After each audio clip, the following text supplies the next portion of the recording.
যারা ধর্ম বোঝে না তারাই শুধু প্রশ্ন করে তারাবি কয় রাকাত, জামাত করে পড়বো না একাকি পড়বো, খতম পড়বো নাকি সূরা তারাবি পড়বো, প্রথম রাত্রে পড়বো না শেষ রাত্রে পড়বো, এগুলো যতগুলো প্রশ্ন করা হয় এগুলো প্রত্যেকটা হচ্ছে ইসলাম থেকে অজ্ঞ ব্যক্তিদের প্রশ্ন। এটা একটা জ্ঞানী ব্যক্তিদের প্রশ্ন নয়। এই তারাবি সালাত আল্লাহ আমাদের উপরে বাধ্যবাধকতা করে নাই, কিন্তু আপনি নিজে বাধ্য করে নিজের কাঁধে 8 রাকাত চাপিয়েছেন।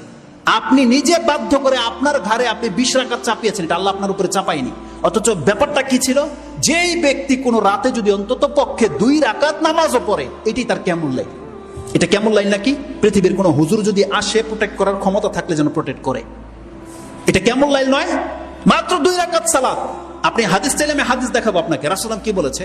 যদিও রাসূলুল্লাহ 2 রাকাত করে পড়তে বলেছে, কিন্তু কোন ব্যক্তি যদি আজকে রাতে সক্ষম নয়, সে মাত্র 2 রাকাত পড়তে সক্ষম, সে কি কেমন লাইলে নাকি পাবে না?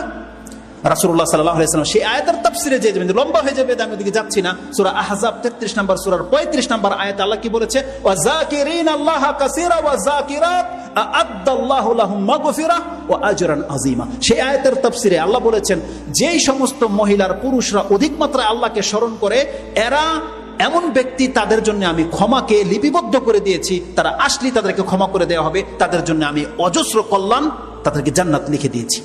সেই আয়াতের তাফসিরে কি আছে, রাসূল সাল্লাল্লাহু বলছেন, কোন ব্যক্তি যদি রাত জাগে ও আইকাজা আহলাহা, এবং সে তার পরিবারকে যদি জাগায়, ও সাল্লায়া রাকাতাইনে জামিআন, সে যদি তার সঙ্গীকে জাগায়, তার স্ত্রীকে জাগায়, জেগে যদি ওই রাত্রে মাত্র 2 রাকাত সালাত আদায় করে, রাসূলুল্লাহ বলছেন, কাতাবাল্লাহু লাহুম, তাদেরকে আল্লাহ লিখে দেয় মিনাজ যাকিরিন আল্লাহ কাসীরা ওয়া যাকিরাত।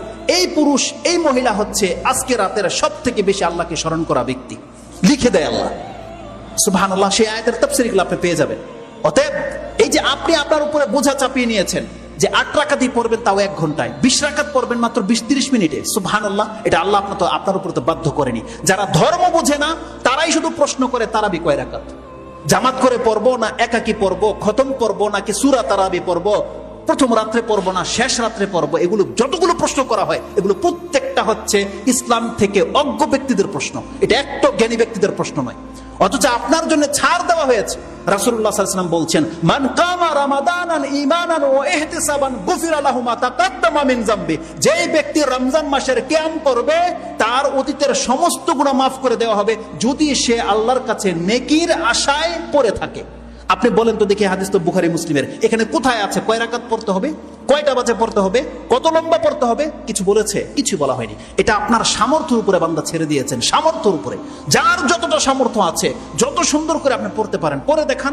মুহাম্মদুর রাসূলুল্লাহ সাল্লাল্লাহু আলাইহি ওয়াসাল্লাম তো পড়ে দেখিয়েছে, 8 রাকাতে সারা রাত পার।